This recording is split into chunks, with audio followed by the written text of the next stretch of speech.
Your goal is to ask questions, listen more, and talk less. And so your goal really isn't to get consensus across the board, and you will rarely achieve that with stakeholders. Your goal is to know where you stand, to share and be transparent with your information, and to set things up for the best possible success by all being on the same page. You have to learn to say no. We practiced some of those techniques in the previous Product League presentation. But getting good at that and saying no is going to free up enough time for you to really focus on what's important. The most important thing you can do is to set aside all of the initiatives and pet projects and things that people want to work on that are actually crafted often as solutions or more specific ideas, and step back and make sure you first align around what kind of user and business goals are you trying to optimize for. If you do not align around that, actually then trying to put initiatives against those criteria is not going to work. It's going to fail because you're not aligned on the underlying criteria and decision-making matrix for actually making priorities. It's your responsibility to define, gather, analyze, find insights, and report out on those metrics. You obviously can leverage other teams, but yet again, it's far too important that you control how you're actually effectively being held accountable and communicate that effectively in the organization and be ready to explain what you're doing about things that may not be working so well. Hello, leaders, and thank you for joining us again for another special session of Practical Wednesday. We can't wait to learn from you, with you. So thank you very much for joining us. And today we're going to talk about leadership and influence. And because leadership and influence are such a big concept, and we product managers believe that we need to talk about as detailed approaches and ideas as possible, I want you to know exactly what is it that we are going to talk about today. So the first thing we are going to talk about is how to win your team's heart and mind. It's really hard to talk about leadership without understanding that there are human people in our team, and we need to share the constant setting of ideas and beliefs and passion to make sure that we are all on the same page. The second thing we're going to learn is how to embrace stress testing ideas, because we want to have good relationship with the different stakeholders in the company, and this will lead us to do better trade-off decision and prioritization. That's it's a big deal for product managers like we are. The third thing we are going to do together is to learn how to focus on owning and communicating the problem we are solving with the different people that we are solving it with, right? So then the big concept of leading through influence become 3 big pieces, valuable pieces of knowledge that we want all of you to know and master. By the way, nice to meet you all. My name is Moriya Kassis. I'm the founder and general manager of Product League, and what we do is helping you to become the best product professional that you can be. We are having a special mentoring program for product managers by product managers. We run it twice a year, 4 months long every time. We do it currently in 14 countries, and we can't wait for you to join us on this adventure. So if you're new here, please make sure to like this video and our page so you'll be notified about special events, special offers, and cool and crazy valuable events like this one. So I just mentioned before that we're going to learn 3 super important ideas and practices that will lead us all to be better leaders as product managers, right? Better product leaders. And I'm not going to do that alone. Actually, a very special and talented and interesting person is going to do this together with me, Ken Sandy. So happy to have you here with us again. How are you? Thanks. I'm great. Thank you. Fantastic. Looking forward to this conversation. One of my favorites. Yes. So happy to have you here with us. So just so you know why we invited Ken again to join us on the Product League stage. So Ken has over 20 years of experience in product management, and actually was the first one to teach product management course in the UC Berkeley Department of Engineering. And if I am not mistaken, it already has 400 people that practice product management in the industry, which is amazing. And throughout these 20 years, Ken was the VP Product Management of Lynda.com and Masterclass, both great products. And today you are an advisor and consultant for both startups and corporates, and you are helping companies around the world to create better products. And if this is not enough, you just launched a new book about product management. We are going to talk about a few parts and chapters of the book. And if somehow you missed the previous talk about stakeholders management that Ken gave on this stage exactly, so make sure to watch it because you don't want to miss it. I'll make sure to include it in the comments, so you can all just share it and understand why we're so excited about having you again here with us, Ken. Oh, that's lovely. Thank you. I'm excited. Happy to have you here. And I want to remind the audience before the stage is all yours that we want to hear from them. So there is a talk and you are going to share so much with us, so much valuable content, but also we want to learn what is it on their minds and hearts and to answer the questions that they're having every day at work. Right? So in order for Ken, you to do that, we need to know what are the questions are. So please make sure to use the comment section here and put your questions there because we want to hear from you. What are you saying? Are we ready to dig in? I am. Perfect. That's the spirit. Can't wait. And looking forward to learn from you with the rest of the leaders in the audience. Thank you very much, Ken. The stage is yours. Thank you. Well, I'm very excited to be here. Can you see my screen okay? Great. So today, as discussed, we're going to talk about 10 steps to leading through influence your organization. I'm going to be talking about what's meant by the often misunderstood term leading, or often called managing through influence. I prefer leading because I think that it's more leading than really kind of managing stakeholders or managing that process. How you can apply it. I'm going to touch on powerful but simple techniques that you can develop strong relationships with stakeholders across your organization, and how to avoid common pitfalls that you undermine your effectiveness when working with your team. Before we get started, I'd like to see a whole bunch of comments. I'd like folks to, first of all, think about what you think influence means. It's not a very well understood term. And then in the chat window, write down how you go about influencing your organization. I'm going to give everybody a couple of minutes to type that in, and then I'm going to ask to kind of read out some of those and kind of see what people come up with in terms of influence the organization.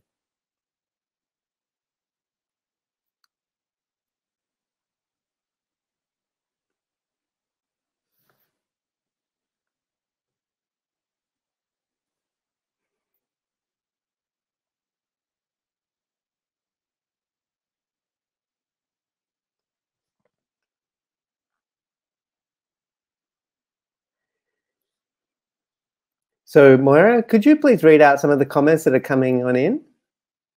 So we don't have any comments yet, but I can share with you my idea about That'd leadership. Be great. So to me, and obviously leadership is a big concept, right? But one of the key elements of leadership is making sure that the people on our team, both do the job that they need to do, but will also enjoy the job that they need to do.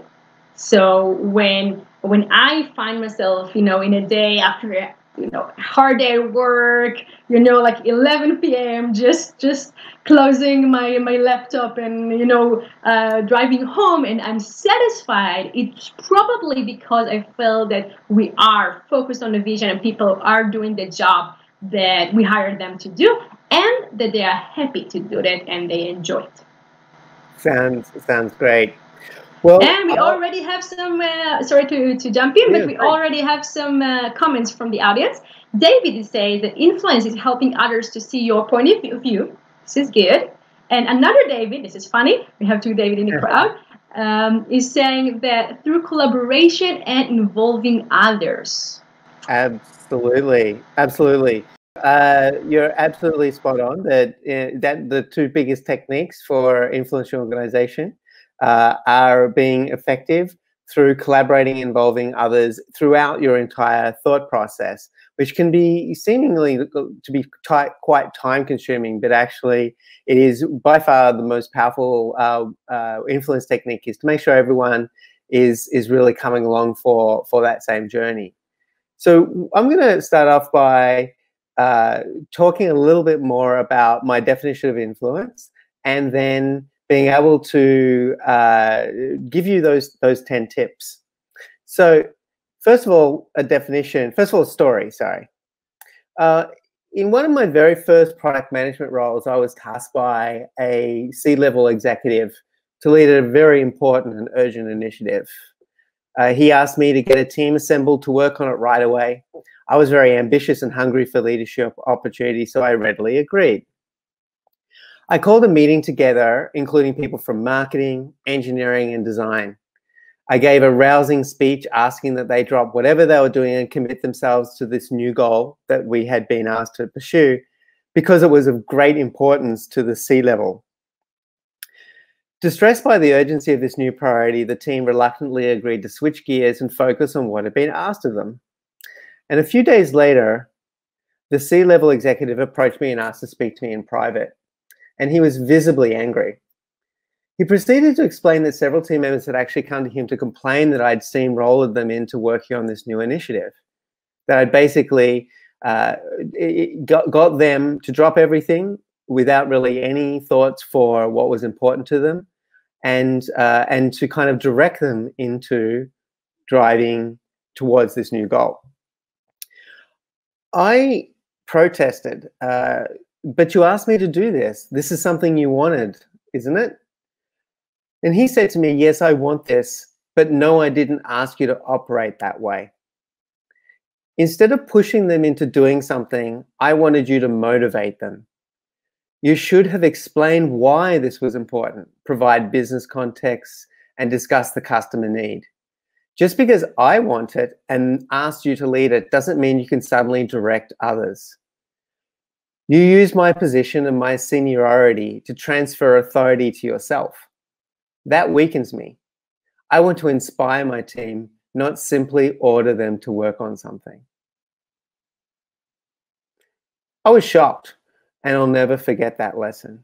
And it was at that moment that I realized the importance of operating through influence versus other means.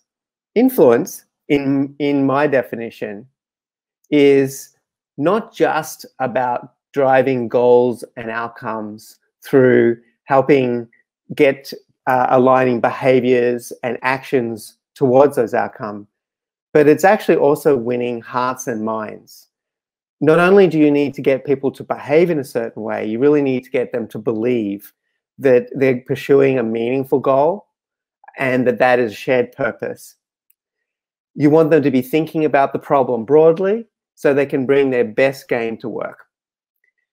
Influence is really aligning beliefs, behaviors, actions, and outcomes behind that common shared purpose. And it's all the subtle actions that you take to sort of drive the heart, the mind, and the actions towards that goal.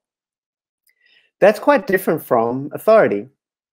Authority, defined quite simply, is being able to directly control actions through organizational seniority, power of relationships, apparent or real expertise, or threat of consequences. And that is different again than manipulation. Manipulation is quite simply convincing someone to do something that is primarily in your interest. And this is where many product managers do actually walk a very fine line and sometimes cross that line. It's very important to be always thinking about the business and the customer first, your team and company and the people in your team second, and yourself last. Another way to think about the most powerful, which came up in some of the comments, the most powerful dimensions of influence, they are context, clarity, and collaboration. Context is all about being able to share enough information to create the space in which problems can be solved. It's really about bringing those people along for the journey. Clarity is about taking the very ambiguous, sometimes quite complex, and making it simple and being able to shine a path forward from one point to another. And collaboration is all about working with your team and your stakeholders to kind of make it happen. And it's all of those everyday things that you do to be able to drive that forward by context, clarity, and collaboration. So what are my 10 tips? Well, I'm going to go through each of these 10, and you'll notice that at certain points, we're actually following the product lifecycle. I think it's important to think about influence throughout the product lifecycle, that at every step that you take, you need to be thinking about at wherever we are in our problem solving, or where the organization is, or whatever issues we're tackling, what specific influencing techniques are going to be most effective at this point. And I'm going to start with the first, which is own the product ideas. Many product managers often seem to me to be actually either thinking that their job is to have ideas, or they're constantly thinking about how to avoid having to surface more ideas than they already have. They feel maybe stressed by a lot of things coming at them. And it is true that too many ideas are going to be very distracting, and that usually an organization is actually not stressed for ideas, but actually has too many, and it's about prioritizing them.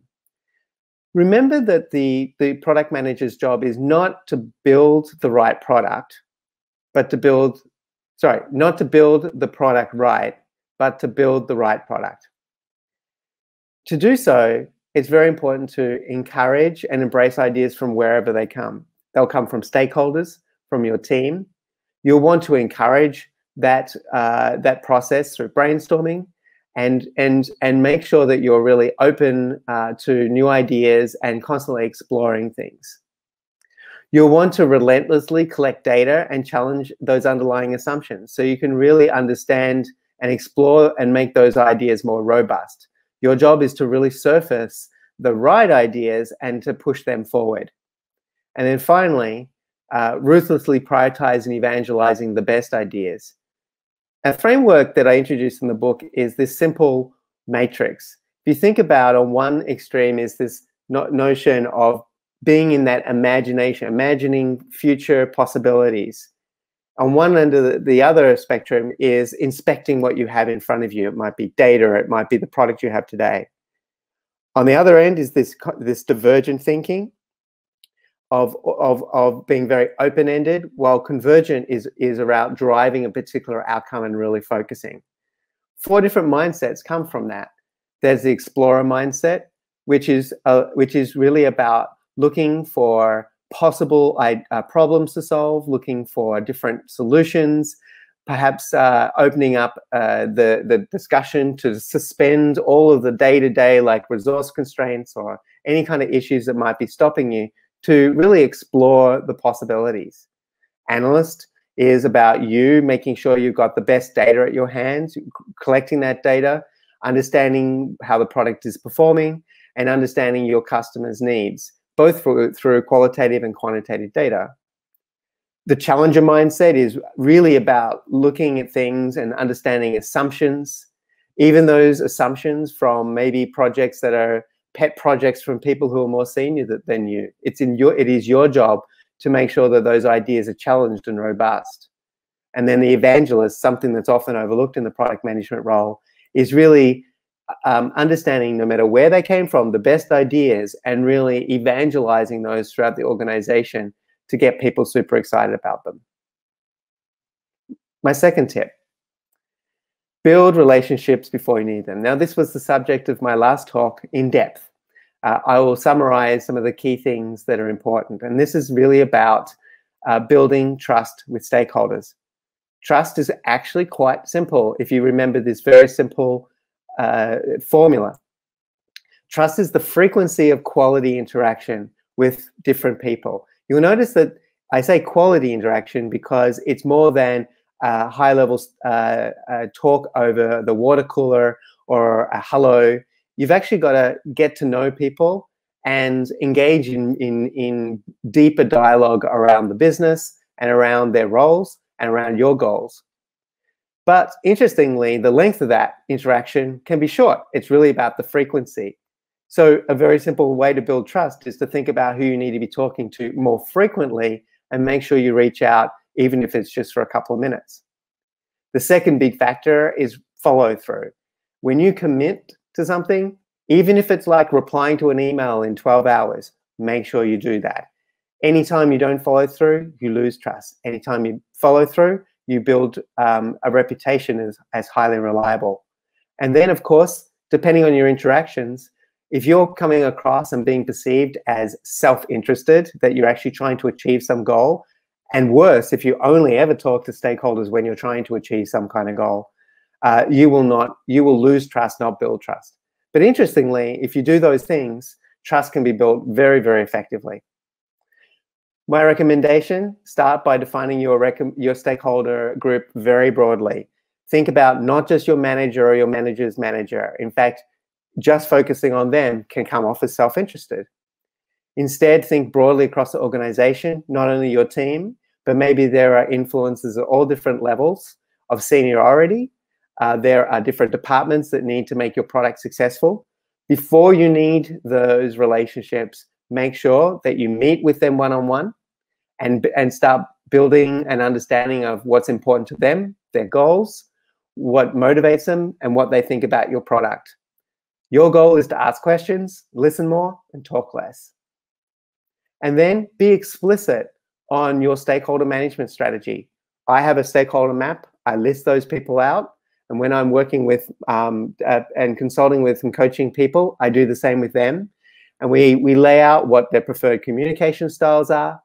We will lay out frequency, and we'll make sure we understand their goals. And we'll be very explicit on how we want to regularly reach out to those people to continue to building that trust.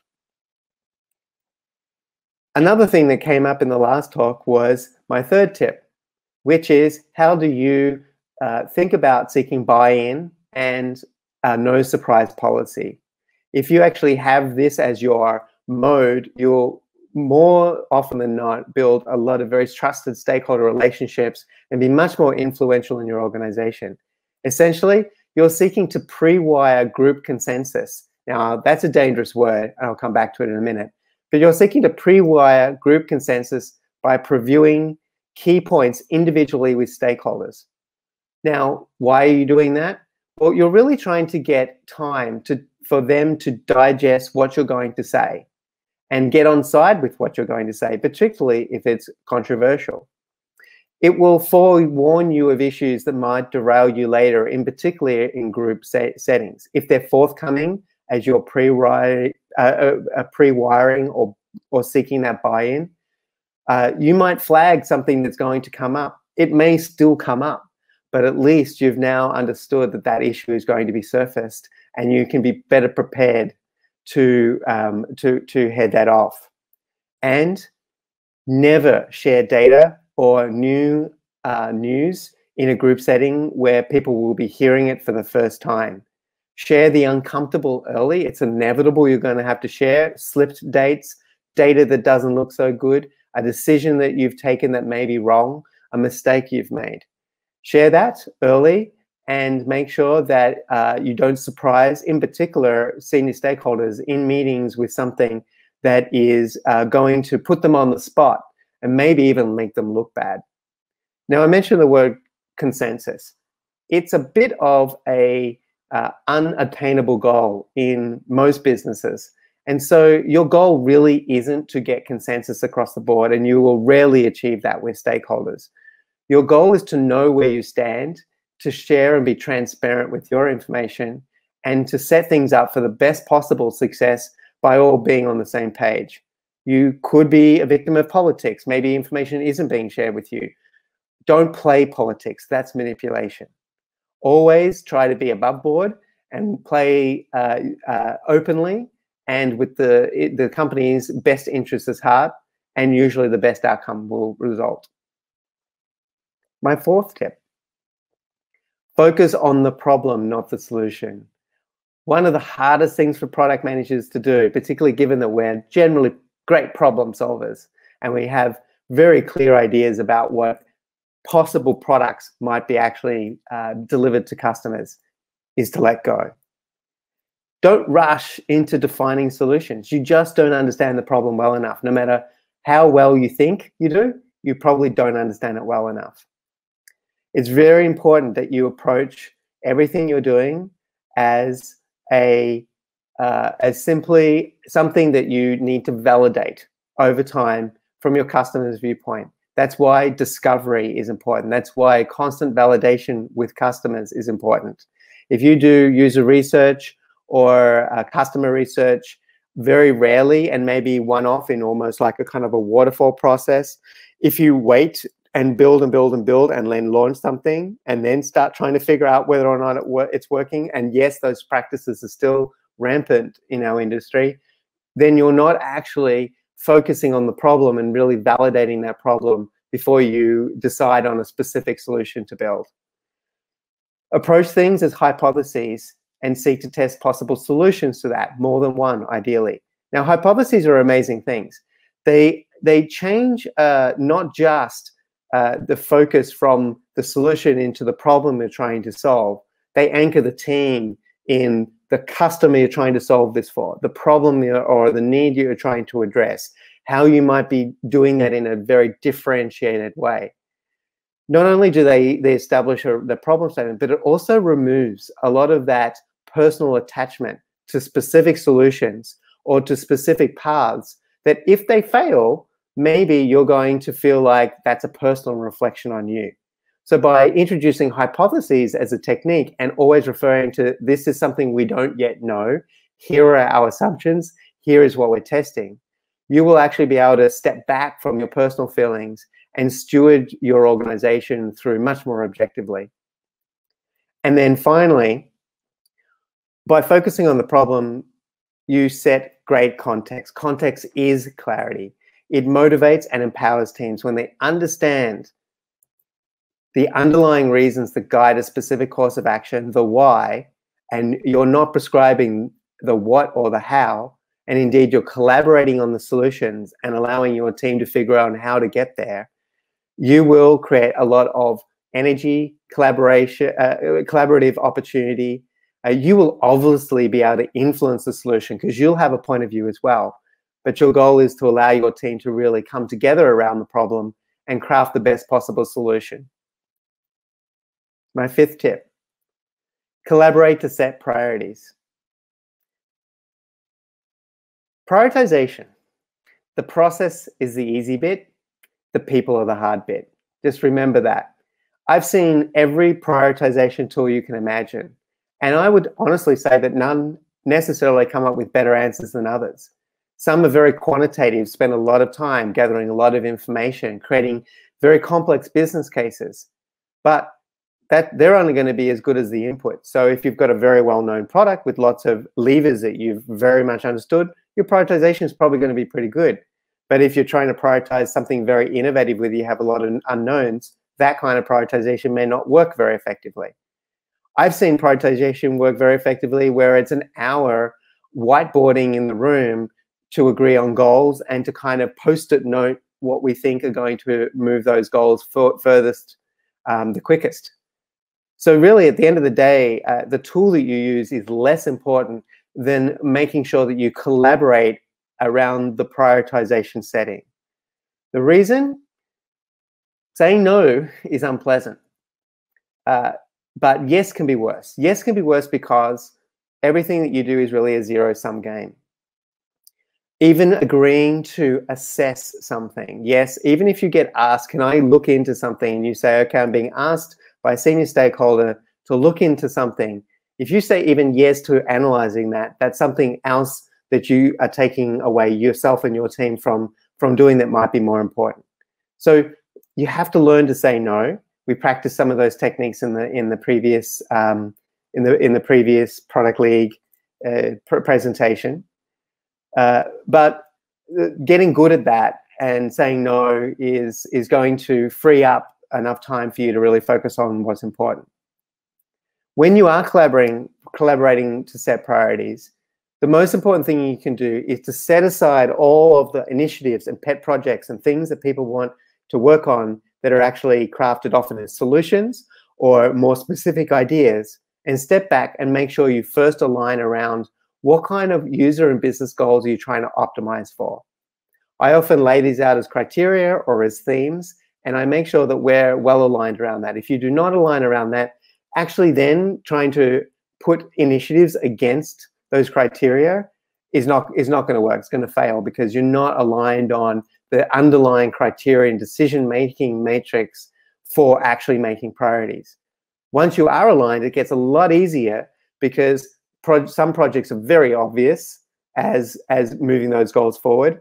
Some are less obvious, and some are very obvious not to move those forward. And then you've got a much smaller set that you then have to actually dig into. The other thing is it's very messy. You're never going to get perfection by a long shot. Ambiguity is to be expected.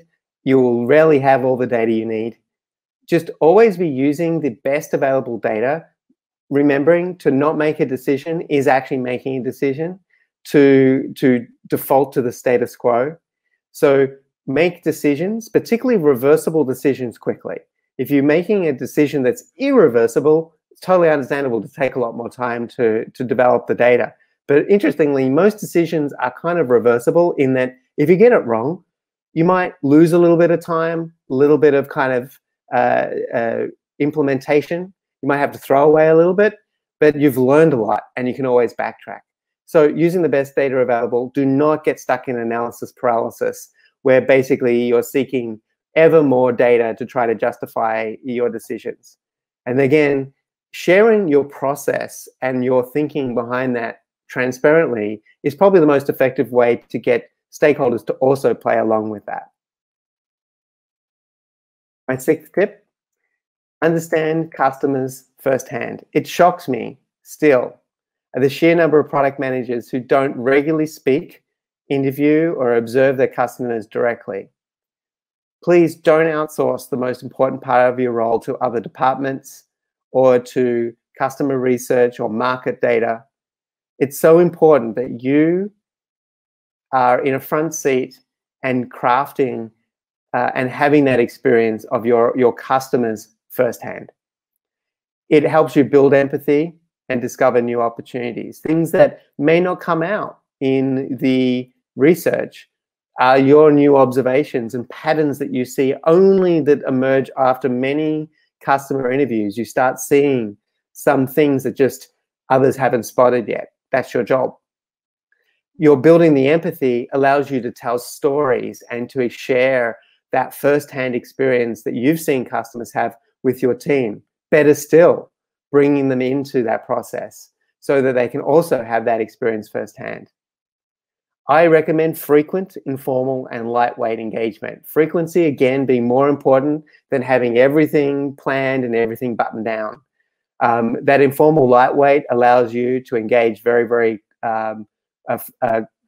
quickly, but because it's frequently, if you get something wrong or a pattern emerges that you don't get enough data on, there's always another opportunity. And see your job as partnering with your research and insights team to complement and to leverage their great skills in being successful here. My seventh tip, partner with, don't see your job as driving engineering.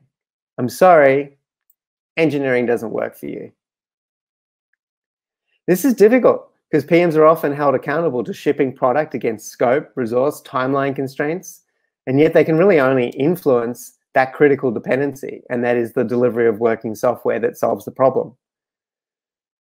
This feels unfair, and there's a reason for it. It's intended to set up a tension in the organization where you can't direct them, you have to work through influence. This is where you are probably at your most effective because you can only work by laying out the problem and sharing that context and making trade-offs and listening to different possible technology solutions.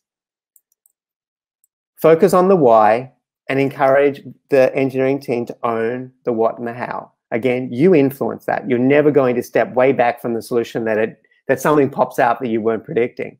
But particularly with design and engineering, encouraging that ownership and letting them craft a large part of that solution, you'll find them a lot more motivated and a higher sense of urgency. Far better than trying to set some kind of random deadline that in a hope to try to create a sense of urgency, is to get them to really feel and want to solve the problem. Yes, involve engineering early in discovery. This may feel like a waste of time to them, taking their fingers off the keyboard for a while. There are different techniques you can do. They don't need to be, you don't need to excessively involve them.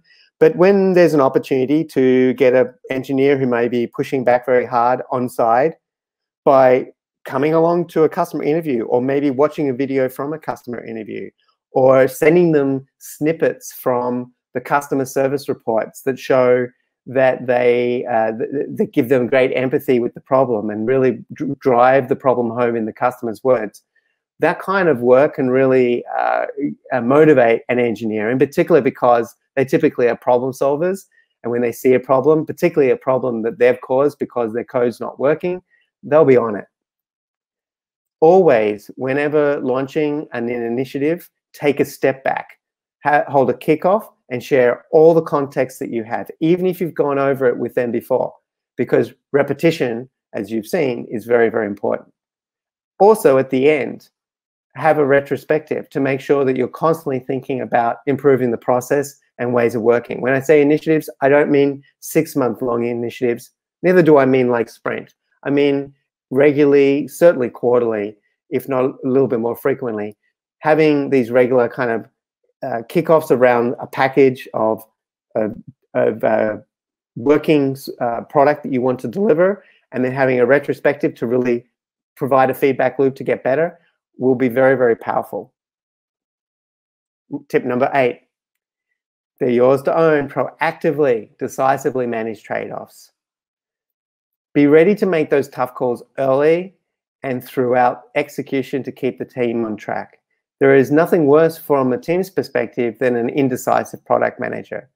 Again, you don't have to be right 100% of the time, and you can caveat things, but be ready to make those tough calls, even if they're things that you might need, and even if they're things that you might want, but you might need to give up.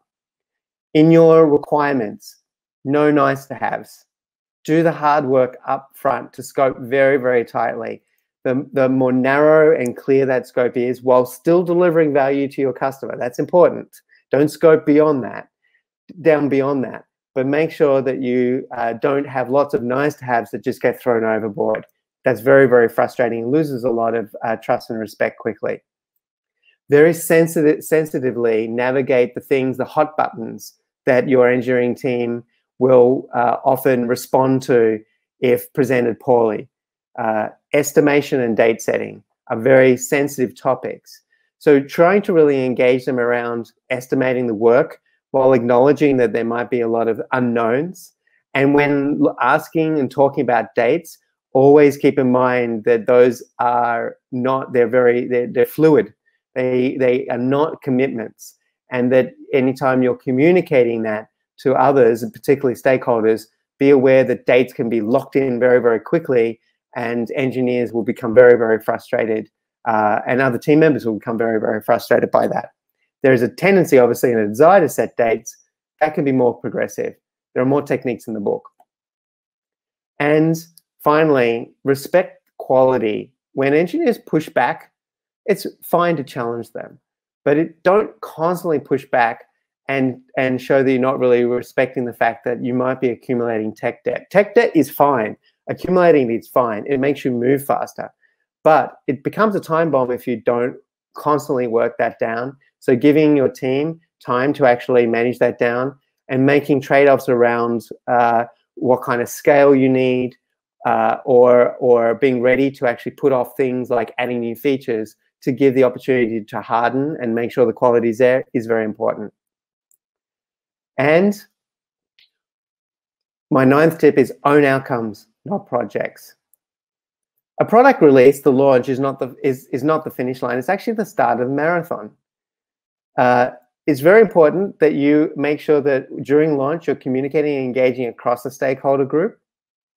You're making sure that every part of the product release is coming together.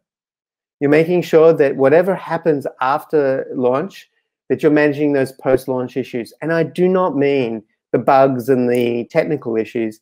I mean understanding the business metrics and making sure that you're actually driving the outcomes that you set up at the beginning, and that you're looking at countermetrics. You're not having unexpected impacts on the company. There have been times where I've launched things only discover 3 weeks in that I've negatively impacted some other part of the business I didn't even think might be impacted, say discovery of a different feature or even revenue. You have to be very, very much on top of it through launch. And then making sure that you see your job as not launching, but there's the one and dones. The companies that do a product and then move straight on to the next thing tend not to actually have deployed the optimal solution. So see your job as of advocating for and making sure you have resources to iterate and optimize until you actually achieve those outcomes. And that leads me to my 10th and final tip: measure what matters. Many business metrics, even those that seem important and your finance department or CEO hold most dear, are irrelevant to the underlying product success. Your goal is delivery of value to your customers in a business viable manner. So get at the metrics that actually demonstrate whether or not whether your customers are getting value from your product and whether you're creating business value. So many metrics fail the vanity test. They are not actionable. They are not meaningful to the product goals. They are not time bound. There's overuse of averages. They're not well understood across your organization. When you actually have those problems, you're not measuring, what's important. So ask yourself and look at your dashboards and look at what metrics you're looking at. Does this really demonstrate value to my customers? And if not, think of what does. These can be leading indicators. They don't need to be end outcomes or things that happen over a long period of time. They can be a set of leading indicators that give you a good sense that customers are enjoying using your product, such as discovery of new features, customer satisfaction, goal completion. When you're looking at more on the revenue side, I recommend getting your head around customer lifetime value as a superior way of thinking about the financial success of your product over any kind of revenue. The reason is that you take in totality the revenue generated, or the net revenue generated from your customer relationship over the entire life of your product. And importantly, it factors in retention, your ability to be able to keep customers happy, customers you already have, as well as acquire new customers and extract ongoing value from them. And yes, it is your responsibility, not some data analytics team, not finance team. It's your responsibility to define, gather, analyze, find insights, and report out on those metrics. You obviously can leverage other teams, but yet again, it's far too important that you control how you're actually effectively being held accountable and communicate that effectively in the organization and be ready to explain what you're doing about things that may not be working so well. And that's it. They're my 10 tips to leading through influence. And I'd love to open it up for some questions. Thank you so much, Ken. I am so happy that you mentioned the 10 different ways to say that our team doesn't work for us, even though it is. Sometimes it works with us, right? This is when leadership is shining and really comes through, because as you said, with engineers, it's not just about telling them what to do, right? And these are your steps for you to code and follow, but making them involved in the process and be open for suggestions and ideas and different stakeholders in the company. It can be the employee that joined us just 2 weeks ago and can be the VP product that is here for already 7 years now, right? So it's so important to, as you said, making sure that we are using a collaborative relationship over, just the hierarchy point of view of, okay, this is my title, so I'm telling you what to do, or this is my product and I need to stick to a goal without understanding the vision or the metrics that we need to look at. So I am so happy that you mentioned all that. Yes. And I can't wait for the audience to add more questions. We already have a few questions. We will start with Shanice. And she's asking, how do you offer to build trust in this time of working from home constantly? Interesting.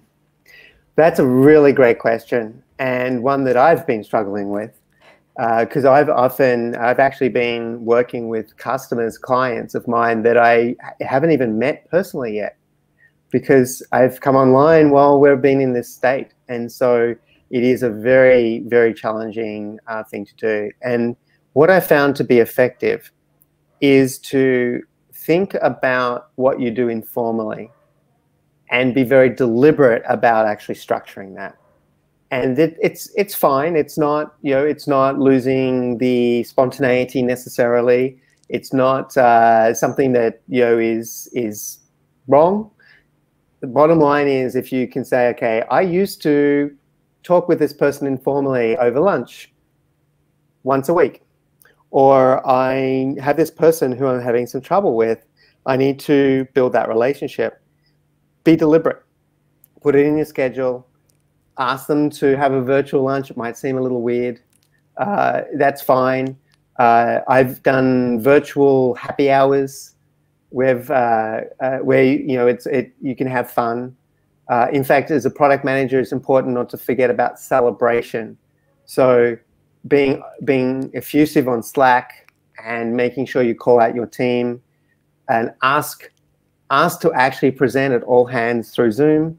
All those sorts of things you can just basically make sure you do. It just requires more forethought than sort of the usual, it just sort of happens. I start with the list, the stakeholder map, and make sure that I've got something on there that I can reach out. So my calendar right now kind of looks a little bit of a mess because there's lots and lots of one-on-ones. You might go, that's a lot of time I'm spending. The reality is that we always have something very, very material to talk about.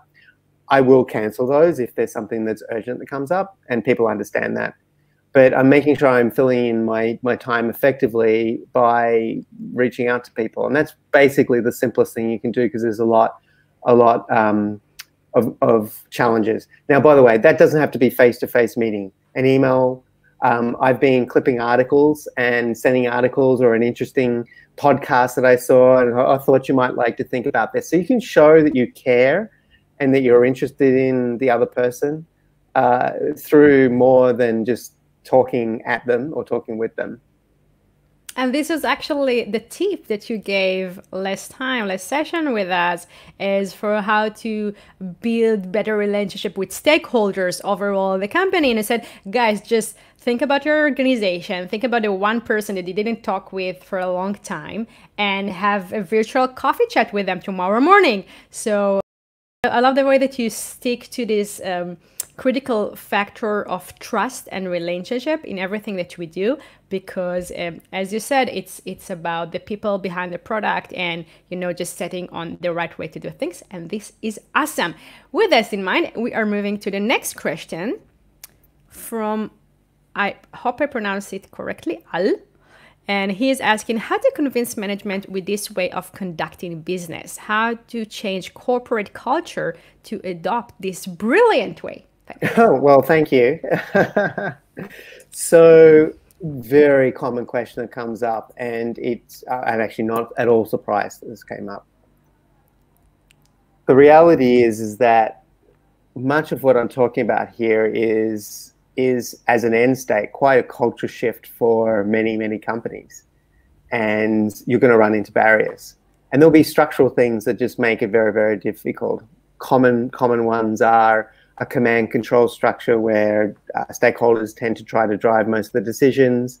Another common one is an engineering team that's used to getting, frankly, too much detail and being told what to build, and they generally aren't that happy about it, but they expect it. Other common ones are where there's a maybe strong sales organization that is owning the customer relationships and very protective of those. That's particularly an enterprise company. And so they only want to bring out a product person when they've got a chance that they may put you into a corner to be able to make a commitment to sign a deal. Those sorts of things are just going to stop you. And I recommend you do not try to beat your head against something that's not going to change immediately. Instead, you can start by understanding what you can control in your everyday and start living those changes yourself. In particular, you can start with your engineering and your design and the other key stakeholders, at least at the peer level, and operate differently there. The second thing is, even if you do get others sort of prescribing things or not giving you time to do certain steps or insisting that you are held accountable to metrics that don't care, you can still complement all of that with your own process or your own kind of attributes, metrics, whatever. So, for example, when a stakeholder gives you something to work on and is very prescriptive, at least take the step back and make sure you define the problem well enough that you can explain it to others. Or on the metrics, fine, there's a set of metrics that you're reporting on. But if you now start measuring, say, customer satisfaction, a qualitative metric, and talking about it, you might shift behavior over time. So that's one thing, is to control what you can control and then go from there. Now, the second thing is pick one area that you think you can start making change and really hammer it until the change starts shifting. So one project, maybe do one initiative that you want to operate differently, and sit down and talk to people about how you want to operate differently with something that's, say, lower risk and less eyes on it. And then as you demonstrate that, you will start getting momentum behind it. And at a minimum, you'll create a better working environment for yourself. That's very good. Thank you very much for sharing that. I can tell you that in the comments you are getting much compliments, and yes, and the audience is asking if they will get the slides. So absolutely. And in the meantime, we'll let the audience some time, extra time for submitting questions, and let's discuss the book, because you just recently launched your book, The Influential Product Manager. Exactly. And this is a great book that, it's discussed leadership and the whole mini ecosystem within building technological products. So why don't we just tell the guys a little bit more about that? Absolutely. So I wrote this because I really believe that the topic of influence and how product managers could be influenced was underrepresented in literature and research. And what's more, I'm a practical person. I want something that's hands-on and gives me real good insights on how I can operate differently today. And so I set out to write that book. And so what you'll see is each chapter really goes into one of these 10 things in a lot more detail. It gives you really specific, like how to, for example, think about metrics. What kind of metrics really work? How to actually break those down and think about them differently? What are some of the methodologies that work on that? It's meant to work across many different industries and different roles. And it's a great resource just to sort of get into when you're stuck on something and say, oh, how could I change this engineer's mind? Or what are some of the things that I could do to celebrate success? Our morale's a little low right now. So there's lots of things there, but it's highly structured around sort of these different things, starting with how you can think differently and own ideas differently, all the way through to, frankly, managing your career. So I would love you to pick up a copy. I'm going to actually drop a link in the chat, and we will actually. I can't. Could you do that? I will do it. I will soon do it, because we both so much care about your education as product managers. So Ken is giving you, just so you know, guys, a big discount, valuable discount on the ebook. So we will make sure to put it in the comments so you guys could grab your ebook and start reading and learning more about how to be an influential product manager as soon as possible. So thank you very much for sharing this with us, Ken. And we will be sharing the slides as well. I see that's a question that's come up, so we'll definitely get a recording and some slides out to people. And to that matter, do not hesitate to link to me on LinkedIn. It's LinkedIn/in/Ken Sandy, or one word, KENSANDY, or sign up at influentialpm.com, or you can email me at kenjsandy@gmail.com. I'm happy to answer more questions and connect to great people in the network. Shall we get back? And he's a super nice guy, so you should do that. So I'm told. So we have another question from Dante, and he's asking, what is the best approach you recommend for new product managers to follow in order to develop a robust and inspiring long-term strategy for a product? So how to do this leading thing when you're just new into the business? I recognize Dante. I think he was one of my students. Well, that will be an amazing turnout. That's great. I'm really glad. It's a small world after all. It is. And I know he's gone on to do some amazing things. I do remember you well. What's the best approach that you recommend for PMs to follow in order to develop a robust and inspiring long-term strategy for a product? This is a much longer talk, and I'm actually happy to come back on one day and do that talk.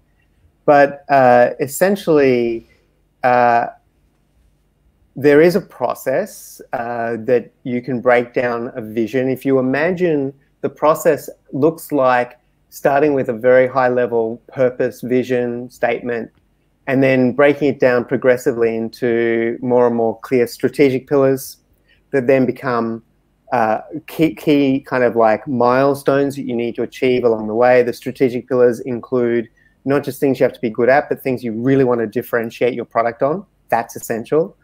And then you'll end up with something that is much more tangible about like basically stepping stones to get there.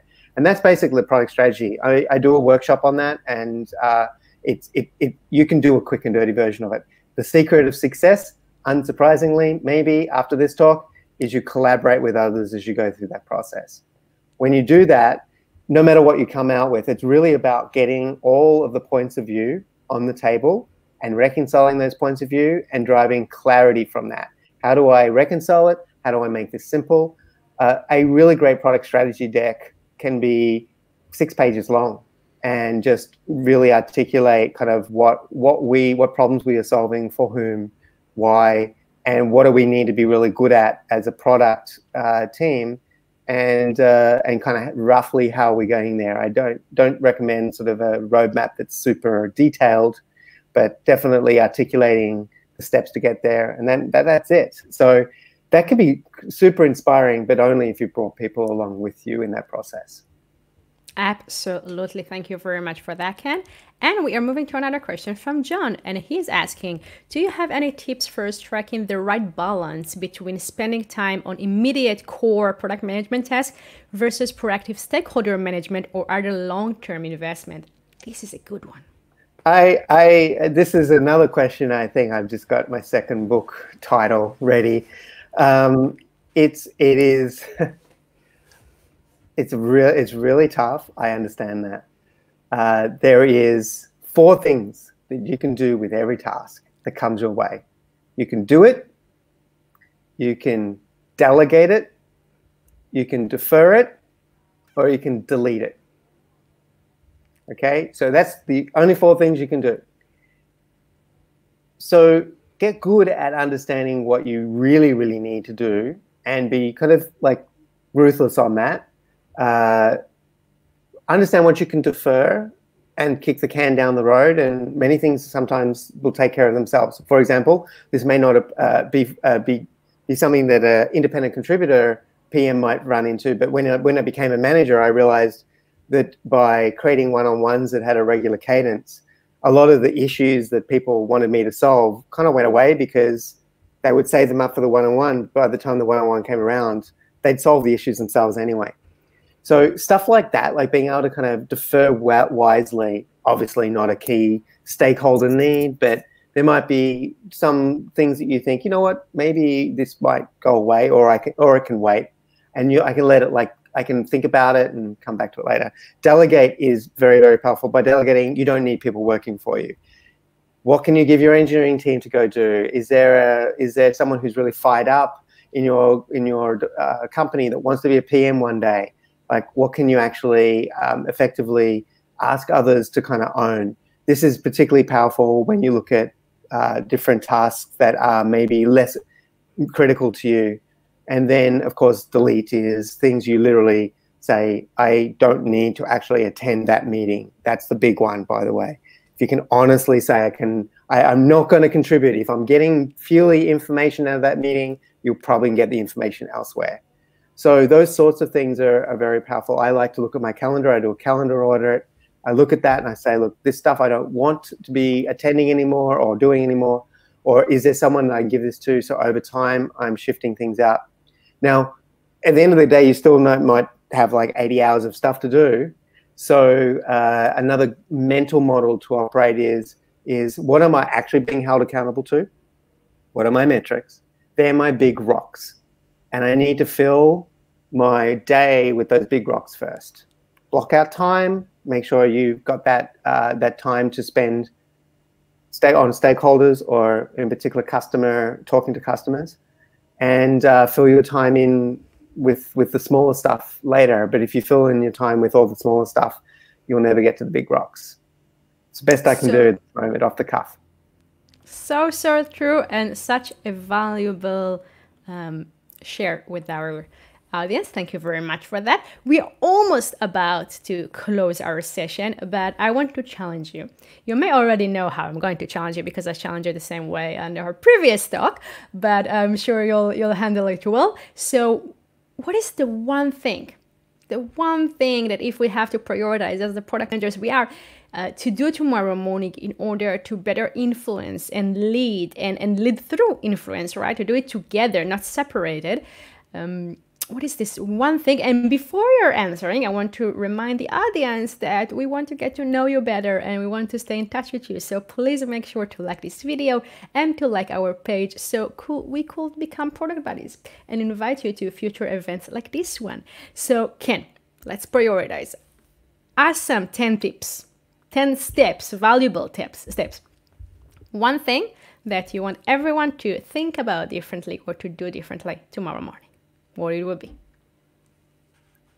You want me to suggest that?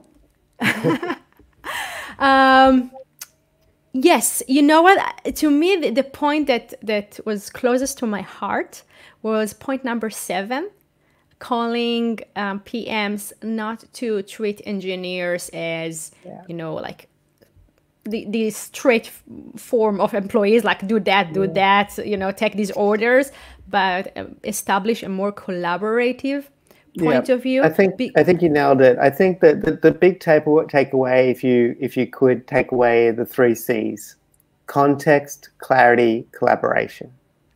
If you are constantly thinking about my job, our job, in those 3, you'll master influence over time. Absolutely.